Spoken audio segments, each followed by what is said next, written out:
Welcome everyone to episode 31 of Ty's Training, Talking with My Dad. This is the week of August 11th, 2025. I'm Ty, and here as always with my father, my wonderful co-host, Mr. C, Tim Andrews, for another look at training and life ahead of Project Himalaya, Run Everest. It's been a great week, and I will make a quick plug for our fundraiser if you haven't hit that yet. Thank you so much, first of all, to those of you who have. We had a bunch of donations coming in this week, which is fantastic to see. Again, we are raising money for the Chasky Foundation, which is supporting youth athletic programs in Nepal and in Ecuador. That's what I'm doing with this climb, is in addition to just trying to get up the mountain quickly. We're actually trying to do something cool with it. And the big thing with this is every single dollar that we raise, that you donate, goes directly to our fundraiser. None of it goes to my expedition costs. That's already covered, which is fantastic. So please go ahead, hit tylercandrews.com/Everest and hit that big donate button right at the top of the page.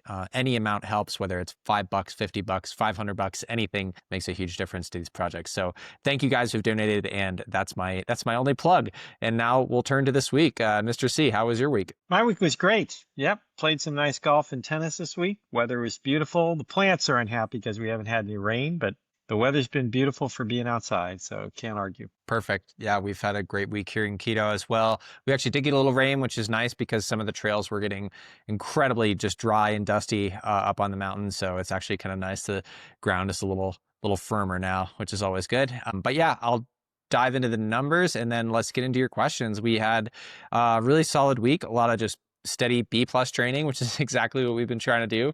The totals, I had 135 kilometers, 18,500 meters of vert, and over 41 hours of training time. So big week, a lot of volume happening right now. And yeah, body is holding up really well, feeling good. And somehow I am about to enter my last full week here in Quito, which is kind of wild that I'm, a week from tomorrow, I think, I get on a plane and fly to Europe and then over to Nepal. So it's all coming together. Great. All right, shall we start with the questions then?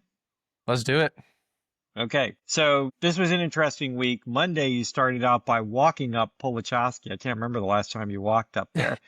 And so that's quite a contrast to the previous week when you had the breakthrough double workout. So how do you mentally handle these recovery days when your body is just really not cooperating? I think that's almost the wrong way to look at it. I think that sometimes walking is exactly what the body needs. And instead of, building your idea of how your body should feel around what's in the training calendar, it's almost the opposite. You build the training calendar around how the body feels.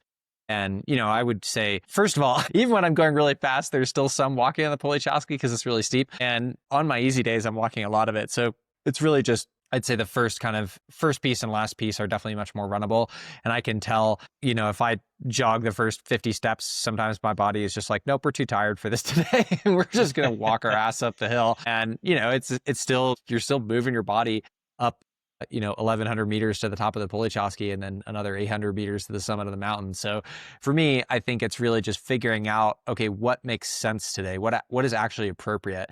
Because it doesn't, for the kind of ad infinitum, it never makes sense to go max effort every single day. That's not possible. And so you're going to have variation in these days and how you feel. And I think almost more important than the really hard days is making sure that you then recover really well after those. And, you heard those numbers. I'm doing a lot of volume right now, which means those recovery days are going to be really slow because I'm still out there for, 3.5 hours on the mountain. I'm still climbing all the way to the top of the mountain. It's like, whatever I said, 1,800 meters, I think, 1,850 meters of vert on those days. So even if you're walking, it's still not easy on the body. You're still getting some stimulus. And I think as long as it's relevant and it's not, the body is so tired or something is hurt that it's actually counterproductive, where, the example I always give my athletes is, if something is bothering you so much that it's impacting your gait and you're limping or something like that, then I would definitely say, okay, now it's not productive. Now it's counterproductive, if anything. But short of that, I think, it's time on feet. It's walking slowly uphill. That's really what we're training for. Like, it's not sexy, but I'm training to walk really slowly uphill. That's it. I'm not Usain Bolt right now. I'm not trying to run really fast. And all I need to do is be able to walk uphill at a decent clip for a really long time. And even those really slow days, I think that's contributing. That's helping. Okay. All right. So segueing off that, on Tuesday, you were feeling much better and sort of back to normal on the Roku Summit runs. So was it the fact that you just recovered that much more and you could feel the difference between Monday and Tuesday? Or are there other factors that come into it? Yeah, I find when I have a really hard day, the day after to 2 days after is a really tremendous difference. That very first day might be like last Monday where I'm just completely gassed and so sore and just walking. And that might be all I have that day. And then as long as I do that and I don't push and I don't try to force something that's not appropriate for that day, 24 hours later, I feel pretty good. And I'm able to kind of go up at like a moderate zone 2 effort. And, that might be 10 or 20% quicker on the route than the day before. So it is pretty wild, like when you're, just what the body can adapt to when you do a lot of training. And I've been doing this for many, many years, but when you have that amount of high load training, you can recover really, really quick. And I think that's one of the things that I've always kind of, I think it's been one of my strengths as an athlete has been my ability to recover. So I can do these really hard days and then take a super easy day and then, feel pretty normal, 36, 48 hours later. Okay, cool. And then following up on that, it was sort of an up and down week.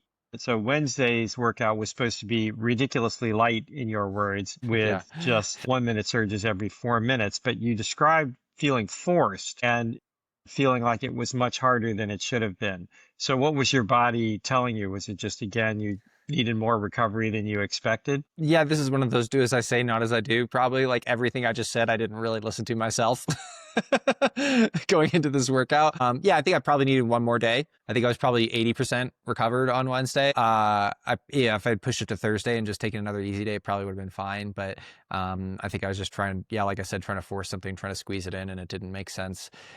It was, on paper, supposed to be super, super easy. And, it just didn't go that great. And I just felt kind of bad and tired and sorry for myself. And I ended up just kind of like taking the rest of the day really, really easy after that. Cause it's like, okay, you can have a little temper tantrum that it didn't go well, but also this is a sign that your body's not quite recovered. And so the last thing you want to do is push even more. So I backed off that one pretty quick and kind of turned it more into an easy day and a recovery day, and ended up feeling a lot better later in the week. So again, it's so much easier to talk about these things and like help other people do them. Sometimes for myself, I have to zoom out and think about what I would tell an athlete in my situation versus actually doing the thing myself. That could be a lot harder. So it's one thing to know this stuff, and it's another thing to put it into practice. Yep. It's like, that's why we need coaches, right? Exactly. Coaches have a lot easier time seeing it than we do. It's like trying to scratch that part of your back that you can't quite reach. It's a good metaphor. Yeah. Easy exactly. for somebody else, but very difficult for you. Totally. Yep. Okay. So during that, I think it was Wednesday, you mentioned being careful not to dig yourself into a hole. So how do you recognize that you're potentially doing something really counterproductive and overtraining and potentially, as you said, putting yourself in a hole? I think it's all these things that we've just talked about, listening to your body and just trying to always stay on the right side of that line, which again, I'm much better at talking about that than actually putting it into practice. I think that's one of my biggest weaknesses as an athlete is my desire to push and do more and sometimes crossing over that line or getting too close to it. I do look at some objective metrics as well. I look at the two big ones I'd say nowadays are heart rate, resting heart rate, and heart rate variability. Excuse me. So those two I think are really important. Heart rate variability is a pretty new one, just because honestly it's like a new feature on the Garmin watch that I have for the last, I don't know, year or two. So I don't have as much experience with that, but for sure resting heart rate, it's pretty steady for me. And I can tell, if it's 10, 20% higher, that's usually a sign, okay, this is either you're getting sick or maybe you're, like I said, getting into a little bit of a hole in terms of overtraining. And HRV honestly seems to be a very similar indicator in terms of sometimes it leads ahead of how I'm feeling. So sometimes I'll have a day where I look and it's quite low in the morning and I'm like, that's weird. I feel okay. And then the run will not go well at all. So I don't know how much of that is causal versus correlative. I don't think I have enough experience with that one, but I'd say it's a combination of those two objective metrics as well as a lot of like very subjective things in terms of just, we've talked about kind of the idea of feeling like you can always do a little bit more in workouts. I think that's a really important one that I try to abide by. And also just looking at general mood. Like, how are you feeling? Are you excited for training? Are you really tired? Are you cranky? All these things. Those are questions that I ask myself all the time. And because I have a pretty good sense of how I feel and I like training and I should be excited about it. And if I'm not, then it's usually a sign that something's not going great. Okay. So I think you pre-answered a good bit of my next question because I was going to ask you since you mentioned it about HRV Oh, and yeah. heart rate. So you said, you use heart rate variability in particular Hmm. gives you some leading sense, right? And give you some sense of your recovery. I've heard that from many of the fitness experts too.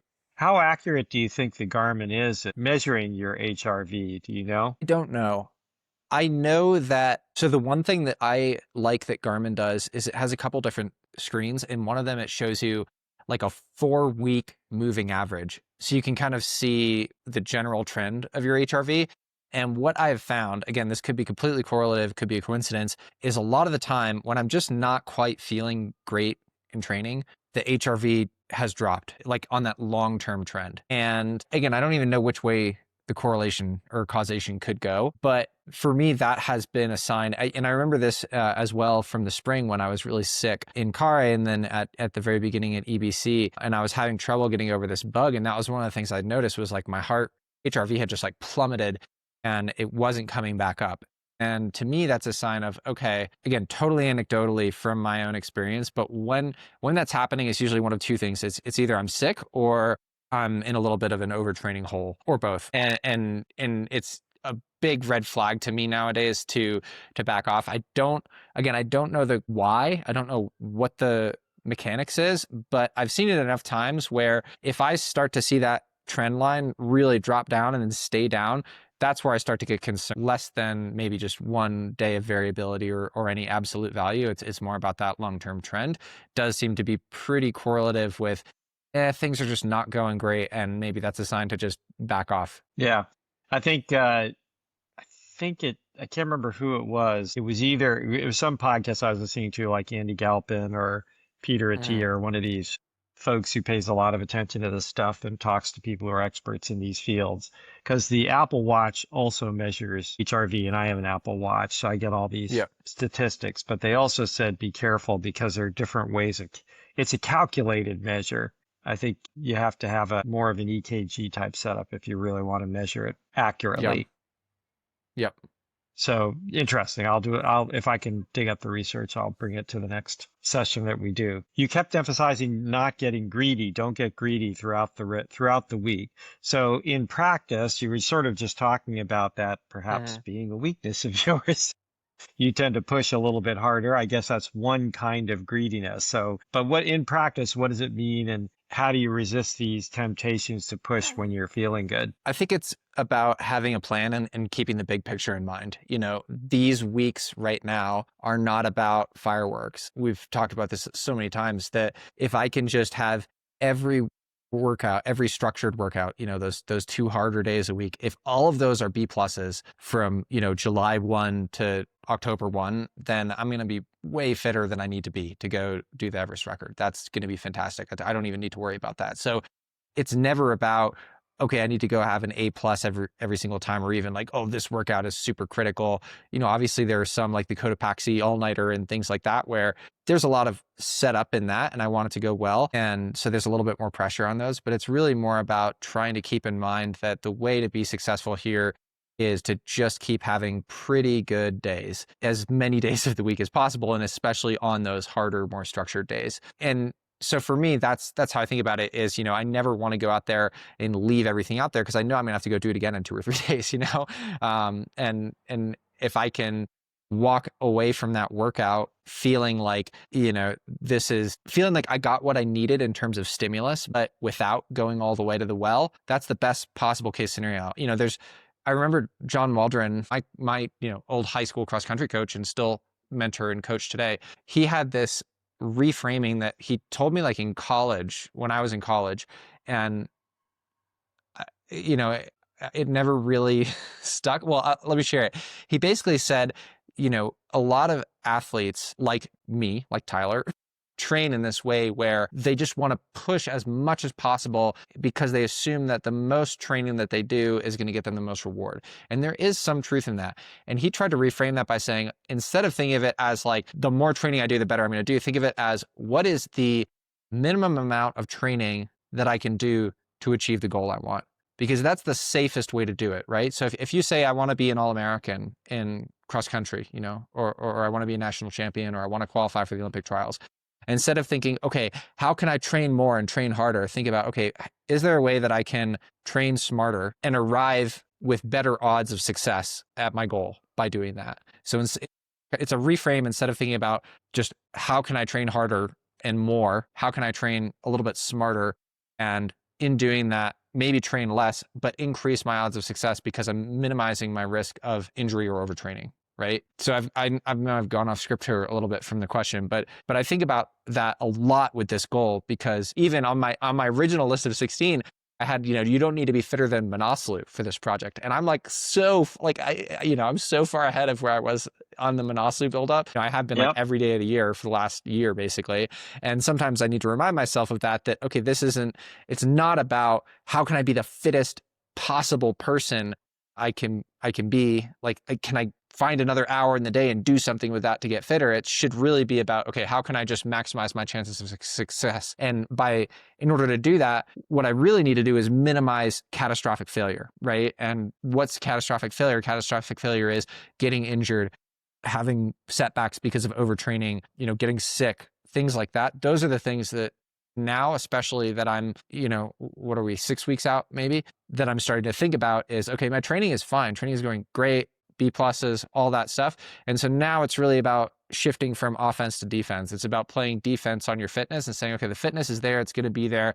And really what we need to do is minimize those chances of catastrophic failure. Yep. Well, that makes a lot of sense. And it's counterintuitive. We have, call it the Puritan ethic or whatever you want. We have this idea that there's a linear relationship between effort and success. And so the harder we work, that's what you're taught almost from day one. It's certainly in America, and I think in most places, the harder you work, the better you're going to do.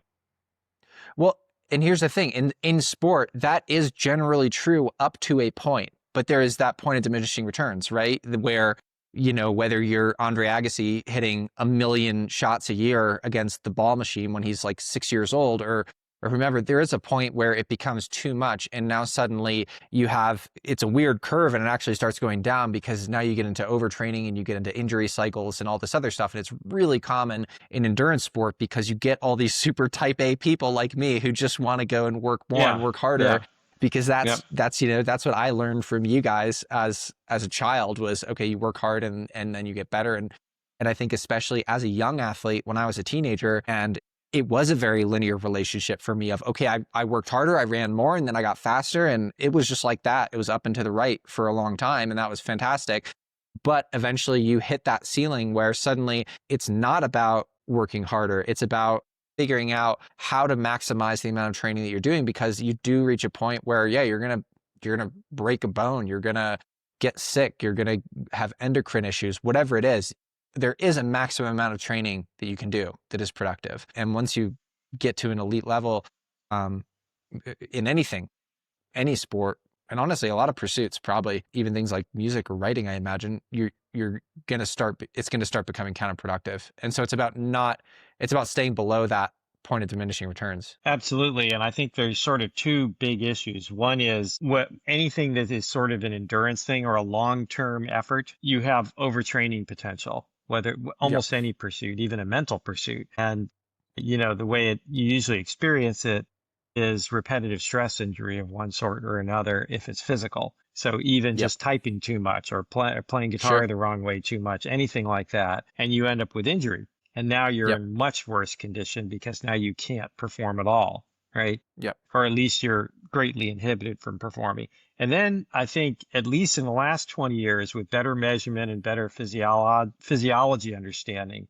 there have been a lot more learnings that your body adapts pretty well on much smaller stimuli than we realize. So there was this theory, it works. If you just train harder, it works, right? Yeah. But in fact, the question is how much of that is excess? That is, you're not really getting fitter in the direction you're trying by working harder. And I think the high intensity interval training studies have really demonstrated this, where, it used to be like you thought people still, the standard is you do like 4 minutes intense, 3 minutes off, 4 minutes intense, 3 minutes off, like the Norway 4x3, I think they call it, or something. And that's, you're supposed to do that for like 20 minutes, and that's your standard high intensity interval training. But they've also done studies where people do like 20 seconds of interval training, 3 minutes of rest 3 times, and they get almost the same adaptation. Yeah. So, so there's a lot that we don't know. And a lot of this is just because we don't know it, you tend to overcompensate. And the question is, where's that line of making sure, well, that's fine. Since you don't know, you might as well do as much as you possibly can. But as you said, do it in the way that is safe. So you want to do as much as you can to make sure you're getting the maximum return, but do it in a manner that doesn't cause repetitive stress injury or any other kind of injury.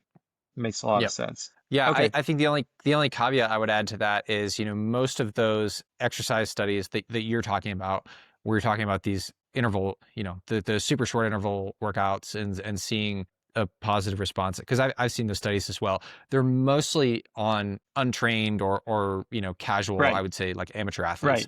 So Right. there is a really big difference between even kind of your weekend warrior, and if you look at professional runners or professional cyclists or whatever it is, those guys are doing so much that's beyond the pale. And we might say like, oh, what is the point of running, 140 miles a week, 20 miles a day for some of the, marathon runners out there? That seems like way too much. But for them, that extra, 0.5% or 1% that they get of motor neuron connections that they get from just running that much, the mechanical motion of running that improves your running economy, which then improves your performance. To them, it's worth that, because that's their whole life, that's their whole livelihood. And because they've already emptied out all of the easy buckets, there's so many low hanging fruit. And this is we're getting into an aside, but it's interesting. I hear so many people that are amateur athletes who are like, oh, I want to use the cryo sauna, or this other thing, or I'm going to try this like fancy training thing. And it's like, there's so many low hanging fruit if you're an amateur athlete that are like easier to do, and like we know the returns are way bigger than that. Sometimes they're not as sexy as like the $1,000 cryo sauna or whatever, but there's so many things that you can do. But when you get to that elite level, most people, they've already done all those things. They've already picked all the low hanging fruit. So now it's okay. It's down to the really hard stuff and the really not sexy stuff, which is just going out and grinding and training a lot all the time. Yep. And there isn't that much else to do beyond that. And now that's when you start running into, okay, am I doing too much? Is there, where's the line here? And going back all the way to the question about don't get greedy.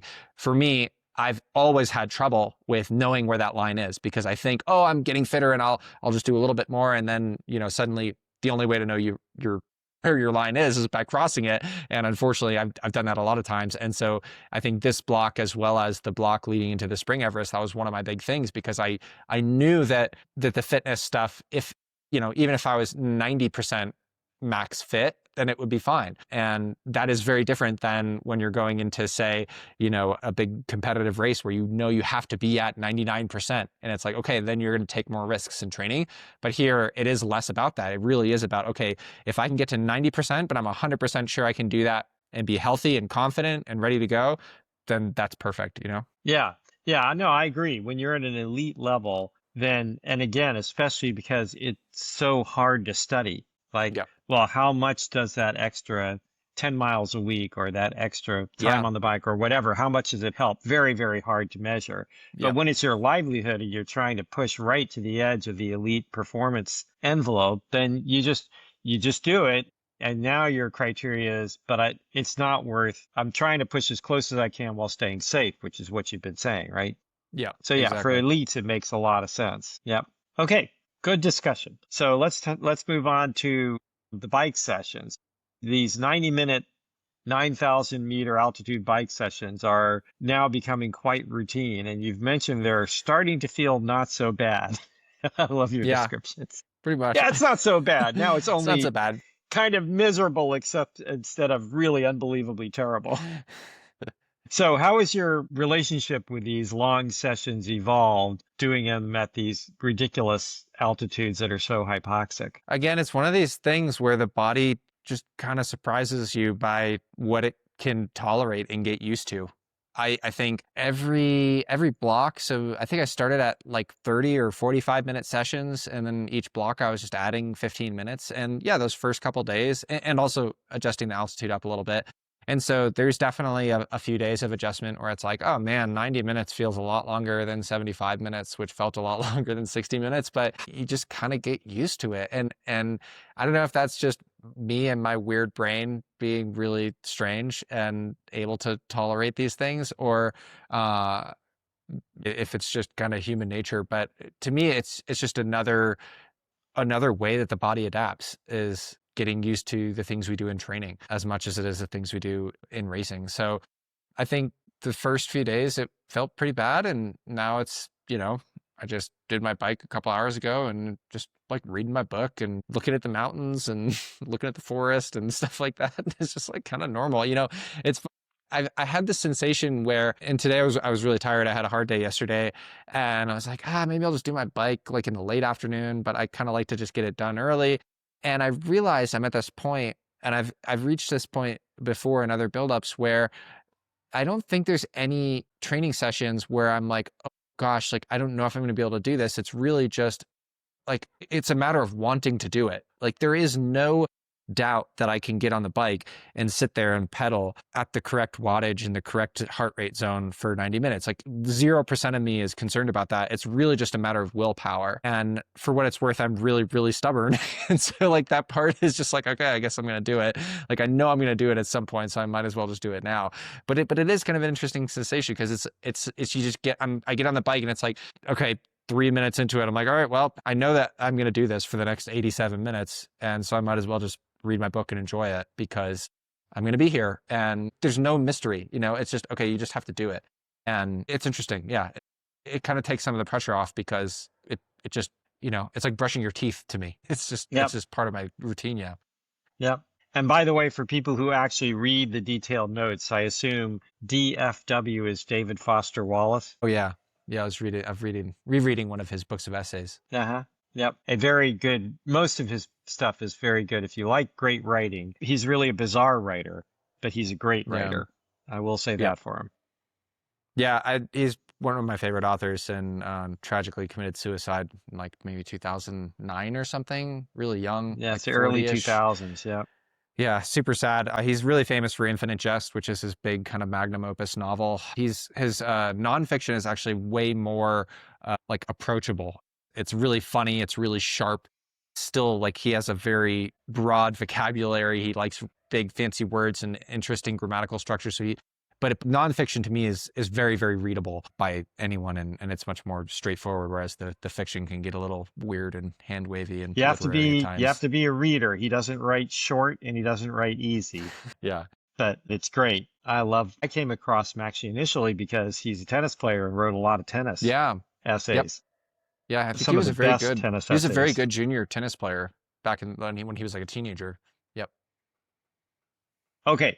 All right. So onwards, Saturday's workout was top notch, spectacular. 12 by fives at 209 kilo Schmenzer. I love that word, kilo Schmenzer.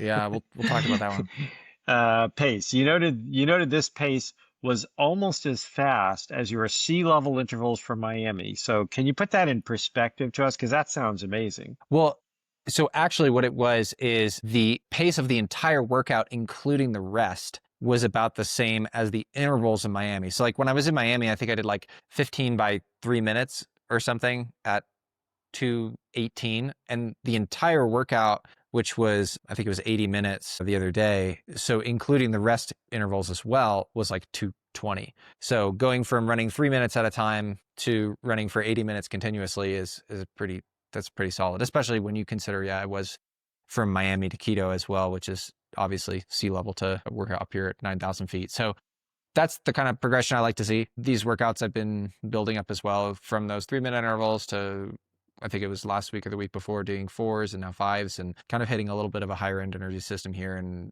just feeling really good. I think the treadmill can be a really useful tool, and I like it. It's a way to keep things in control. It's also, for me, it's a way to keep from getting greedy because I can actually force myself to go out a little bit slower, ease into the workout a little bit. And then, okay, if I feel really good, maybe I give myself one interval to kind of push a little bit at the very end.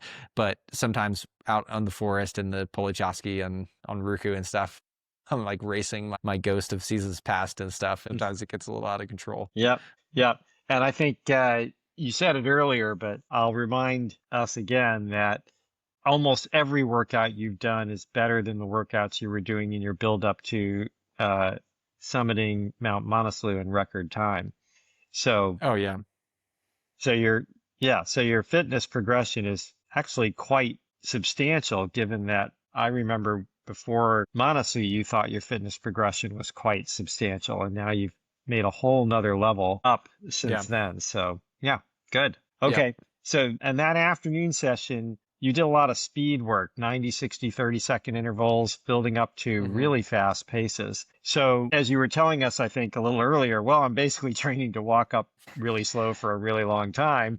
So what's the purpose of these speed exercises that you built in? I think all the energy systems are interconnected, both mechanically and cardiovascularly. Doing really high end speed is going to help the, lactate threshold kind of speed, which is really the focus of my quality training. And that's going to help the zone 2 speed, which is what, Everest really is. So from a cardiovascular perspective, I think that makes sense. And then a mechanical perspective, it's maybe a little bit harder to argue, but it's those higher end, quicker running paces, I think also support the quicker running at LT, which again makes the LT, I think, is kind of the cornerstone of all the quality stuff. So yeah, if you can be a little bit more mechanically efficient at those higher speeds, that's going to help with the, zone 3, zone 4 stuff. And then if you're able to make that a little bit more efficient, you can push a little bit harder, do a little bit more volume. Again, going back to safety of not getting injured, being more mechanically efficient is always a good thing. So it's kind of this trickle down idea. It's the same reason why, marathoners do strides or short hills or 200-meter repeats or anything like that, where they're running sub 4-minute mile pace when that's, 30 or 60 seconds faster than their goal marathon pace. It's not because they think they're actually going to be running that speed in the race. It's because of the effect that high end speed has on their other paces of running. Now, that's a little different because it's still running in their race, whereas I literally am just going to be traipsing up the hill. There's not a ton of running on the Everest route, but there's not none. And again, I think for me, it's more about completing the picture in terms of trying to hit all the right cardiovascular systems. And honestly, for me, it's almost impossible for me. I'm not strong enough to hit those paces like on a bike or cross training or anything like that. So by paces, I mean intensities like heart rate zones. It's like I can't hit my max heart rate or even close to it on the bike because I'm just not strong enough. Whereas running, I have so much experience with that's really easy for me to do. So it's really about just supporting the overall kind of training pie and making sure that all those pieces are in there. Okay. Makes sense. Okay. So now that this level of fitness is emerging and your time in Quito, amazingly enough, is coming to a close for this block, how are you thinking about the final weeks of preparation and getting ready to transition to Nepal? And what have you got lined up before you leave town in a week or so? I'm excited. I am feeling really good. This week, right before this was like actually putting stuff into suitcases. So I feel like that it makes it official. It's a little bit early, but I'm going to have a busy weekend next weekend because I will do my last kind of big hypoxic gym treadmill stairmaster session right before I leave. So I'm trying to not leave anything to next weekend because it's going to be really busy. And just, it's always the last week here and there's always stuff that comes up and seeing friends and things like that. So overall, Yep. I'd say, yeah, I'm super excited. A couple more workouts here this week, and then I'll be at UTMB over in Chamonix for a week. So excited to see some friends, some La Sportiva people, lots of other athletes that are racing. Jim Wamsley, good friend of mine, is racing again, going for his second year. So hopefully we can give him some Nice. support for that. And yeah, other than that, yeah, it's my last week. I'm excited to just spend a bunch of time on Ruku and yeah, keep doing what I'm doing. It's been a really good routine here, and I'm excited to get over to Europe and then over to Nepal and get back to life in Kare and running up and down Mara Peak every day. Okay. Anything else then? That's my last question. No, I think we're good. Let's cut it and we'll come back for our cooldown. Okay.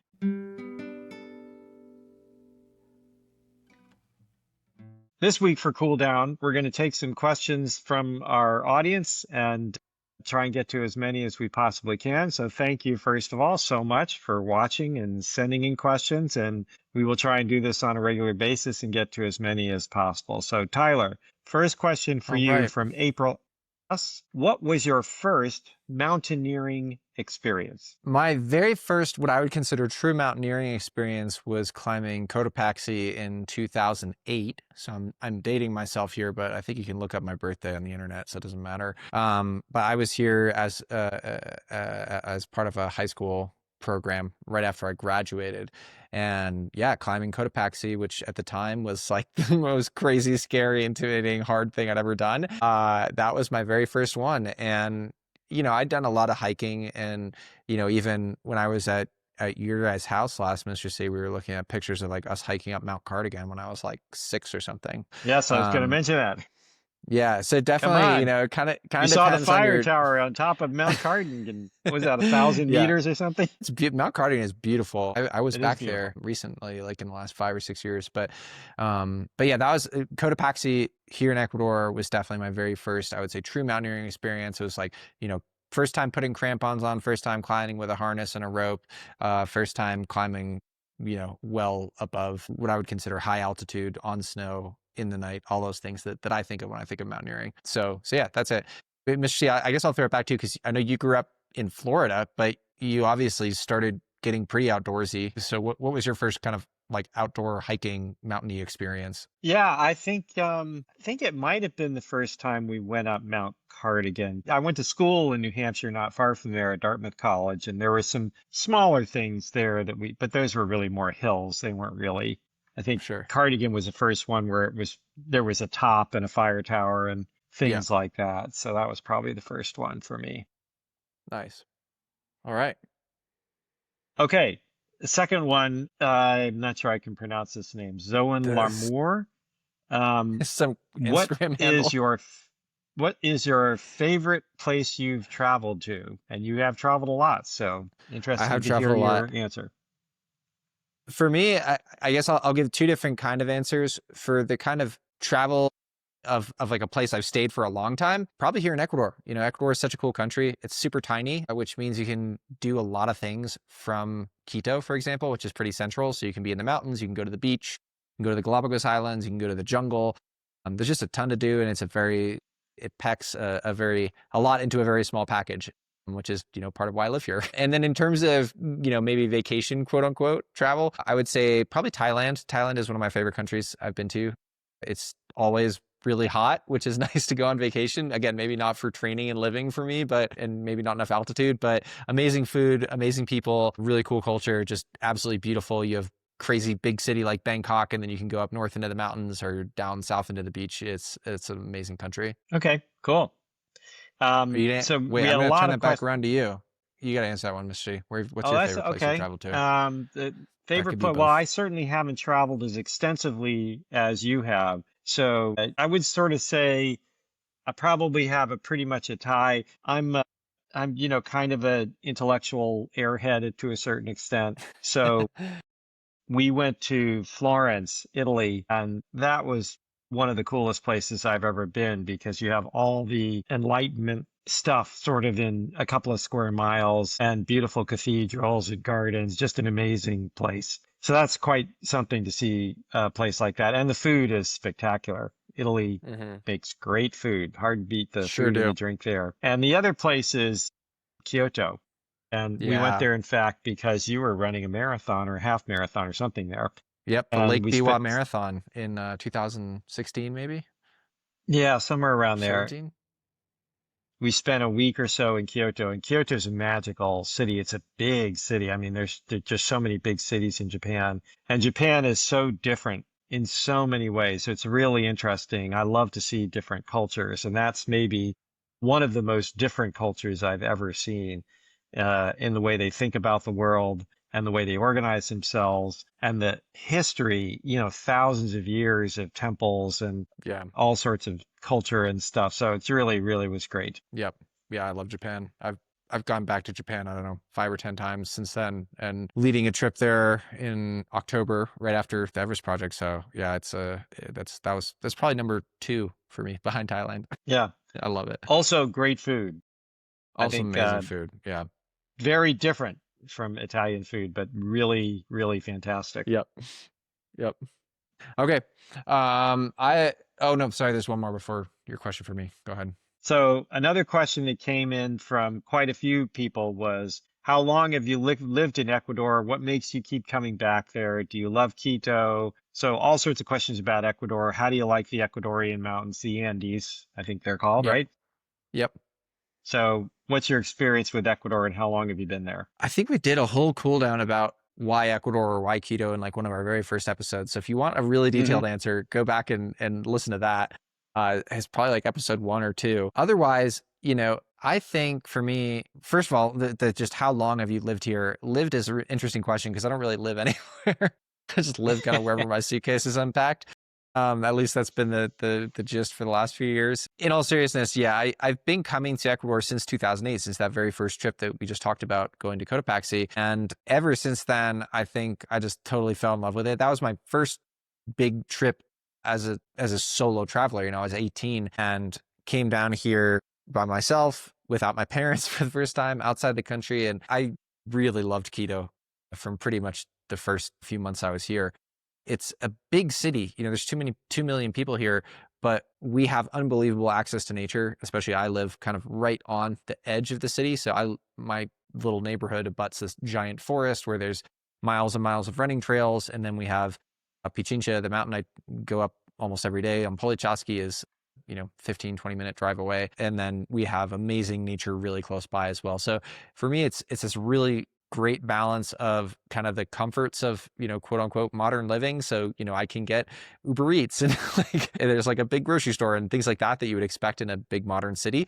While at the same time, I don't have while at the same time also not feeling like I'm in the middle of a giant urban city. I feel like I'm in a more like a small suburb almost, but really, I can walk 10 minutes and I'm in a very, very busy part of the city. So that's kind of why I've set my life up here. And then there's like all these other things, the weather is really stable here. It's really close to the United States, actually, because it's at the very top of South America. We're in the same time zone. They use the same currency. So all these things just kind of line up. Like you said, I've traveled pretty extensively, especially over the last, 10 years or so. And Quito is really the place that feels like it fits best in terms of this really weird lifestyle that I have developed. So yeah, I love Ecuador. I love Quito. The Ecuadorian mountains, I think, also are really play to my strengths in terms of what I'm looking for as an athlete training wise. We have Ruca Pichincha right here, which is again, like I said, 15-minute drive from my house, and it's a 4,700 meter route with a lot of different trails on it. Some are technical, but a lot are just kind of easy runnable trails, quote unquote. And for me, it was a really good place to kind of learn mountaineering because a lot of the mountains are like big volcanoes, so they're not as steep. They're not like the Alps where you have really, really steep technical routes. A lot of it is basically just walking uphill. And for me as a beginner, that was a really good place to learn. So, but then as you get to know it better, there's all kinds of cool different routes and things that get harder and harder. So yeah, for me, Ecuador is a really special place. I love it. If anyone's ever interested in coming down to Ecuador, definitely hit me up. I've got a lot of the beta on running and climbing and all that good stuff. Okay. All right.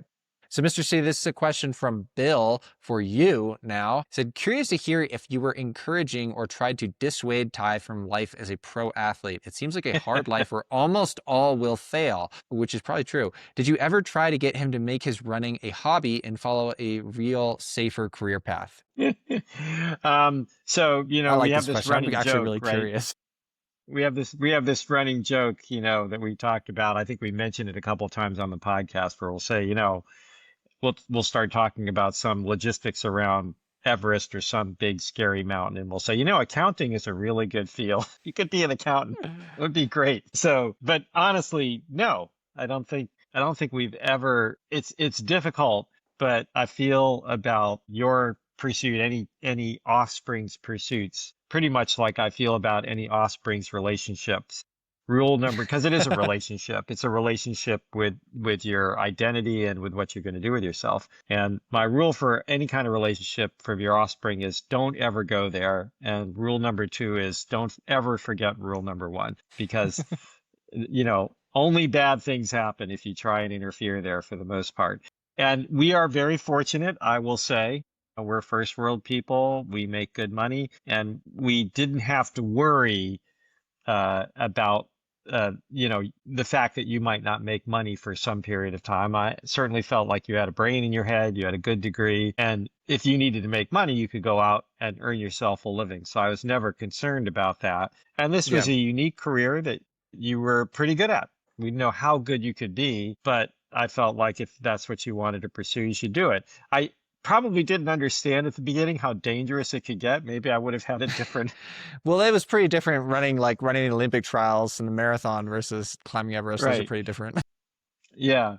So maybe I might have had a different perspective then, because as a parent, it's definitely nerve-wracking. But on the other hand, look, before you became so engrossed and passionate about running, you were pretty passionate about music, which is another career that a lot of parents would try and dissuade their offspring from taking, because it's a very difficult career path where, again, most people fail. Yeah. But I wouldn't have done that either. You were are a very talented musician. In fact, you were the Thank one you. who dissuaded yourself from it to take up Yeah. the, more rewarding career Yeah. of being a professional athlete. I think, you have to, intrinsic motivation is more important than most things in life if you're going to be fulfilled. So a lot of people have problems in their life because they're not intrinsically motivated and spend 8 hours a day or 10 hours a day or whatever it is doing something they don't even, they really don't like, which is Yeah. really tough, much less something they can sort of put up with. So, my attitude is if you're really into it and you're decent at it, if you were really terrible at it, I probably would have tried to dissuade you from it, but Yeah. you're pretty good right from the start. So, Thanks. it's hard to finish 39th in your first marathon at the Boston Marathon. It's a pretty tough marathon. So yeah, hard to say you weren't good at it. Yeah, it's funny because a lot of I get questions a lot, like random people on social media or something. They're like, I really want to go pro as like a trail runner or something. And for me, I actually never thought. I remember, I think it was John Waldron, or I was giving some talk, and one of the question was like, when did you decide to become a pro athlete or something? And it was like, I actually never. That was never like a conscious thought. It was just like after college, you suddenly. So in college, you're not allowed to take money, right, for running. It's all amateur, quote unquote. Nowadays it's different, but whatever. This is 10, 15 years ago. So you're not allowed to take money. And so as soon as you graduate, it's there was never one moment where I'm like, oh, I'm going to be a pro athlete. It was just like, okay, I'm going to try and train harder and race and see what happens. And then it was like, oh, cool. I won $200 at this local road race or whatever. And now I can pay for groceries this month or whatever. There was never that one moment, even like my first sponsorships, it wasn't, it was almost as gradual. It was, so they started as conversations, and here's some free shoes, try these out, see what you think. Here's some shorts, here's some hoodies, whatever it is. And then eventually, okay, cool. Now, you know what? Okay, we'll give you a bonus because you did really well in that race. And okay, now we're going to make this a little official. We're going to sign a contract, but it's super tiny, so there's, for me, there, like the idea of trying to like be a professional runner wasn't actually the goal in those first couple of years. It was really just, okay, how good can I be? And then can I make enough money that I can like support myself while I'm living here in Quito, working in a hostel and making beds and stuff and cleaning toilets, like that's what it was for me. And so when people ask me about that, it's always interesting because it almost feels like you're putting the cart before the horse. It's like, just go run and get better. And then the money, if you're good enough and you're charismatic and people like you, then you'll be able to turn that into a career. And if you're not, you won't. There's no, like, it doesn't work the other way. It's like if you're an actor or something, and you go into it saying, I want to be an actor so that I can be rich and famous, that's usually not going to work out well. But if you go into it just saying, I really care about this and I love it and I want to see how good I can get, and I'm going to support myself with side hustles or whatever until it works out or it doesn't, then I think that's a better way to approach that question. Yeah, and I think that's a good point, and it's important to mention that. So again, for most things you do, in fact, there's a old saying by Peter Drucker, who's the most famous management consultant probably that's lived in the last 100 years. He wrote like 40 books, and very famous guy and very smart guy, said, he used to say about corporations, there has to be a theory of the firm. Profit is an outcome. It's not an input, right? You don't Hmm. start a company to make 10% profit or whatever. You start the company because you think you've got a great idea and you can do something really valuable. And then the question is, can you make a profit doing that? Can you, at the Right. end of the day, make money doing it? And that's sort of what you're saying. It's the same kind of thing at an individual level. It's really more about what is it I'm trying to accomplish, and am I really interested in accomplishing it? And then, so that's my theory of life, if you will, in your case. And then, can I make money at it? Can I actually, Right. carve enough value out of it that I can pay for my groceries, as you said? Yeah, good Yep. way to think about it. Yeah. And for what it's But the worth, like the it bottom is, line answer yeah. is no. As I said, had I known about Everest at the beginning, maybe I can't say it wouldn't have been a different conversation, but I still would have tried to stick to rule number one, which is don't go there. Well, I mean, I'm, what if your kid wants to be a fighter pilot? Are you going to tell him don't yeah, be a fighter pilot? Um, yeah, or mixed martial arts, or I mean, there's a lot of policemen, or yeah, there's a lot of dangerous career paths that have some risk sure. and don't pay well oftentimes. Yeah, So it's a tough thing, but I think fulfillment is the most important thing, and intrinsic motivation is really important. So don't get in the way. If you can help. that's great. Yeah, Okay. I think I go back. Well, I want to touch on this for one more second. I go back to, we've quoted Annie Duke a lot of times in her fabulous book called Quit. And one of the things that I try to mentor some younger athletes is, there is an element of just luck. And it's really hard sometimes to separate that from performance, because at the end of the day, sports is a little bit more meritocratic than, say, music or acting, I think.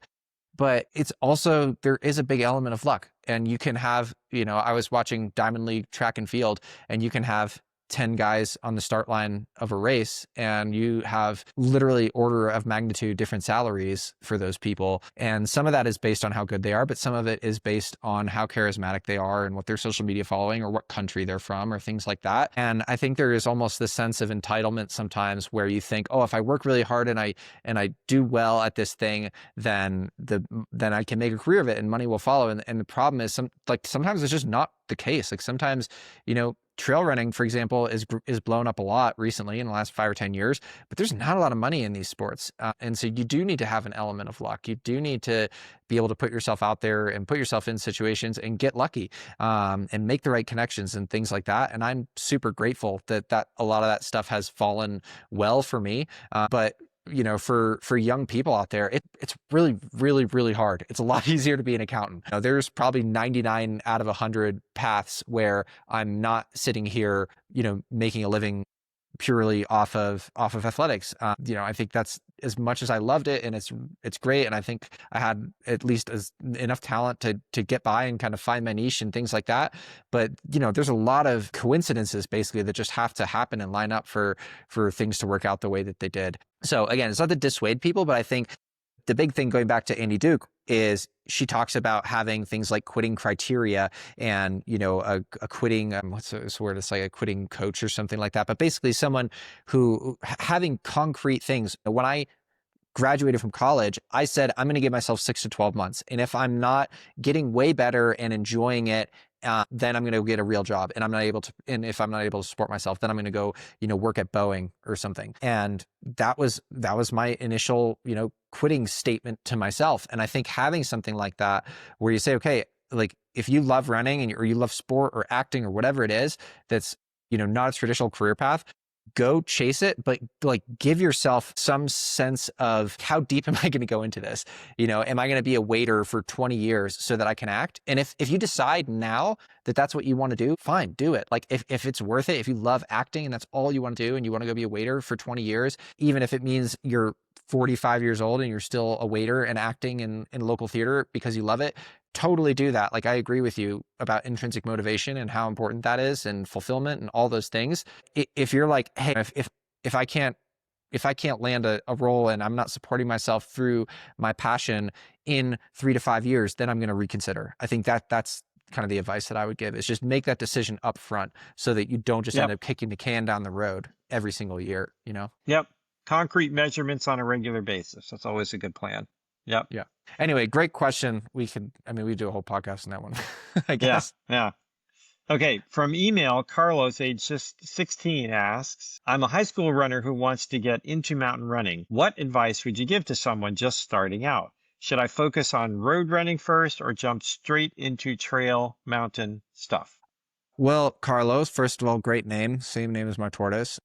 Second of all, okay, so you're 16 years old. If I'm talking to a 16-year-old who's stoked about running and stoked about mountain running, the first thing I would say to you is just keep it fun. I think when you're 16, you're in high school, you've got a high school cross country team, run high school cross country, run high school track and field, run collegiate cross country and collegiate track and field. Those are some of the best times you're ever going to have as an athlete because you're in a really organized environment with a team. The real, like cross country especially, is like a real team sport. It's super fun. Some of my best memories are from high school and college cross country. So definitely do those things. The mountains aren't going anywhere. And guess what? Like you can go in the summertime, go run an uphill mountain race, go run a vertical kilometer. You don't need to be running ultra marathons or anything when you're 16 years old.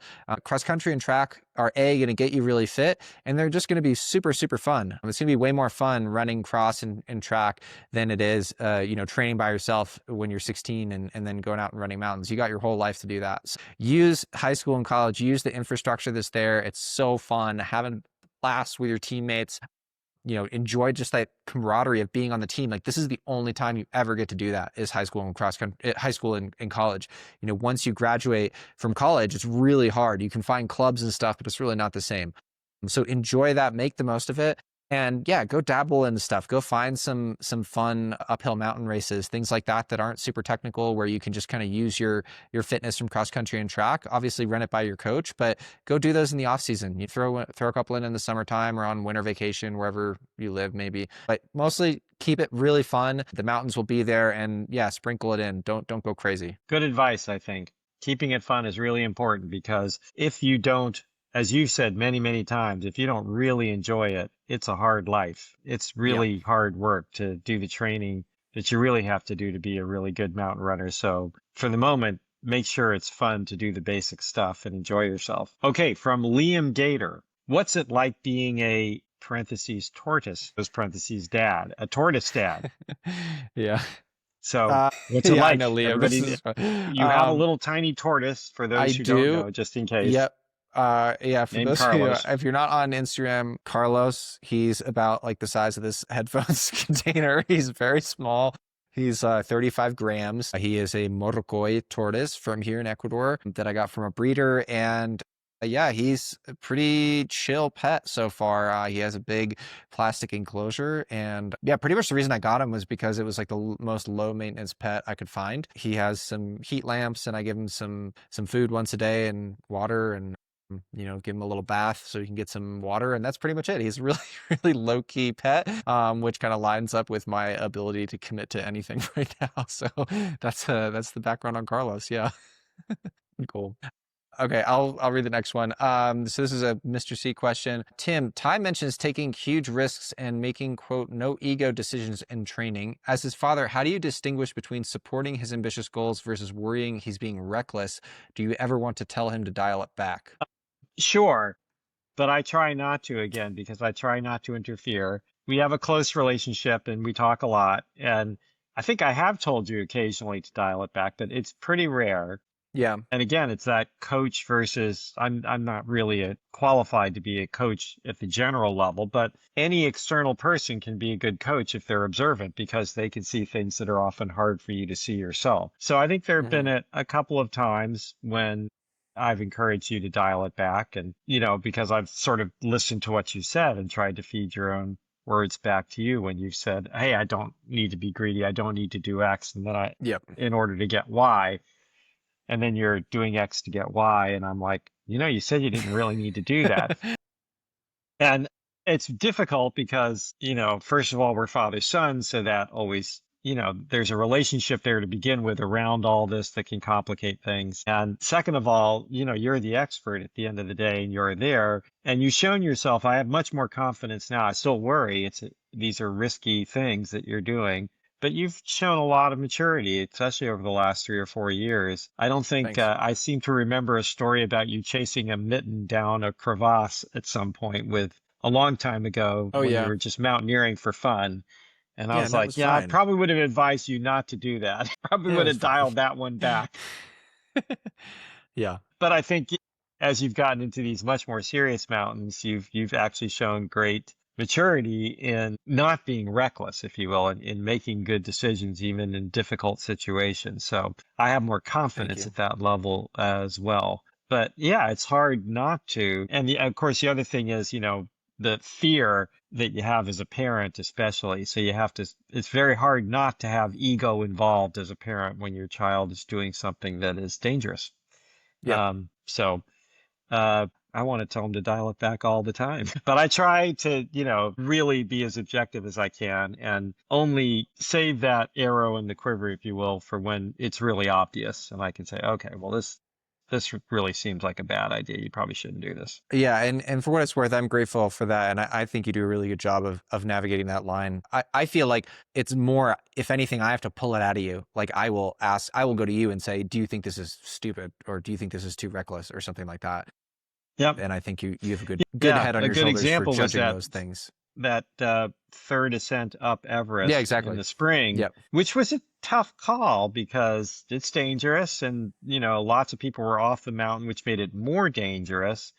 But there was an opportunity there and you were tired, you had just tried it a couple of days ago and not made it. So you were also grumpy, I'm sure at some level about it because the weather had Sure. turned and such. So that was tricky. That was like well, but at the end of the day, I ended up encouraging you to do it because, uh, you just don't get that many opportunities. It's so hard. The windows are so rare there that it seemed like a reasonable idea. It didn't seem reckless, I guess, even Yep. though it was a little more dangerous, definitely, but it wasn't reckless. Yep.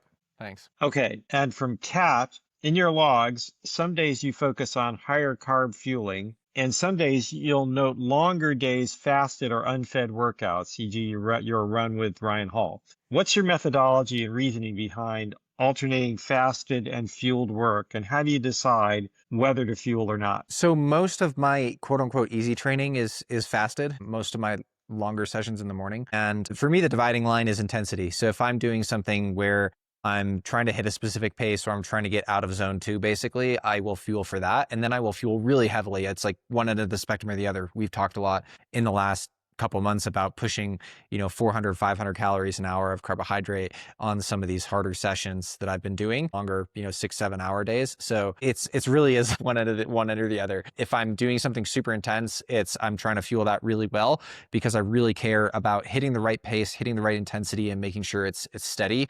And also because fueling and processing sugar is something that you can train. We're seeing that more and more in high level endurance sport where people, Tour de France riders are pushing 600 calories an hour of pure carbohydrate, which just we didn't think that was possible before. And part of that is new products. And part of it is just this idea of literally training the gut the same way that we train our legs, of just by doing it more and letting your body adapt and process more. So that's that. And then, on the underfield side, I would say the long underfield days I try to avoid because those are pretty hard on the body.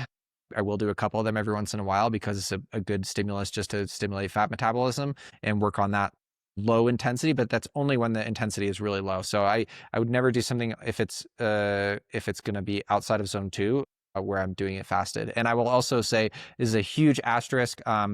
There's risk associated with fasted training, and that risk is significantly higher for female athletes. So this is definitely consult with a nutritionist. Don't take this as training advice. This is something that I do, but I wouldn't necessarily recommend it for other athletes. In general, fueling is one of these things. We were talking about low-hanging fruits before. There are so many other low-hanging fruits that you can do, that you can pluck right off the tree before you start messing around with fasted training. There is risk there, both in terms of hormonal stuff and red S and all this stuff. So don't go down that road without talking to a nutritionist. Okay. Okay. I think our last question is for you. This is from Instagram from @ProudPapaBear. Tim, what's the most surprising thing you've learned about Ty through doing these podcasts together? And be honest, do you secretly wish he'd actually just become a golfer or a tennis player? Well, I'll answer the second question first. Yes, of course I wish he had become it's a tricky question. If I knew that he could be as good at tennis or golf as he is Oh at God, I would running be and so mountain rich. running, I would have so much money. Oh my no God. doubt he would be richer than God right now and probably having a pretty good time. So yes, but the reality is, we don't come from a gigantic family. And, if you look at the average size of the average tennis player, the average golfer, they are That's big and true. getting bigger. So the number one golfer in the world is probably 6'3" or 6'4". The number one tennis player is 6'6" or 6'7". So to be in the Yeah, top tier, there's two things. To be in the top tier, you probably almost have to be, almost a basketball player at this point, which is not in the cards for our family's genetics. So that's number true. one. And number two, I think with those sports, because there is so much money, you almost have to be a parent who says, I'm just going to dedicate my life and my kids' life from the time they're 6 years old to doing this. Yeah, It's can happen. There are kids who start late and just love it and turn out to be really great. But the top tier players, for the most part, are being coached since they're 6, 7, 8 years old. They're going to tennis academies or golf specialty schools. And so that's something we weren't interested in doing. So sort of, yeah. yeah, of course, do you want your kid to be good at a sport that's less dangerous and incredibly financially rewarding? Of course. But practically speaking, that wasn't going to happen. So here we are. Yeah, I'm again, as a parent, you want your kid to be fulfilled. You want them to be doing something they really love and doing it well. And so that's what you wish for, and you're here. So can't argue. yeah. What's the most surprising thing I've learned doing this podcast together? That's a hard question to answer because we talk a lot and we've been involved with your career a lot. So the podcast has maybe taught me a little bit. I guess the surprising thing, if yeah, I would say the most surprising thing is when you have a child, they're always a child, right? To me, you're always a kid. You're the kid. Right. Sure. And then you realize, no, he's not a kid. He's like a real functioning high level adult. He's like Wow, barely. no, I mean it. I mean, we were just talking about maturity and your ability to put together a life to, the things that you've done and the resources that you've used and your willingness to grow. You came to Quito initially because you liked the altitude and you were taking a gap year and then you loved it and you kept coming back. You liked it because it had a low cost of living for a while when you were starting out and, so it was great. You could live on almost nothing. And you've graduated now and said, well, I don't have to do that anymore. And I'm lucky for that. And you've changed a lot of things about the way you run your life that's made your life a lot better. Each one of them was a little tiny thing. It's like watching the grass grow. But when you I see it more during the podcast because we interact on a regular basis around all these different things you're doing with your life. And it's like, Hmm. oh, wow, he's like a real person. I have to have this different approach. I can't just treat him as my kid. I think of him as I like the still feel little like kid a I was kid. dragging up Cardigan Mountain. Hmm. Yeah. Well, that's very kind. I definitely still feel like I'm like hanging on by a thread and I'm still a child a lot of the time. So it's good to hear. Well, so do I. So That's fair. I guess we all do.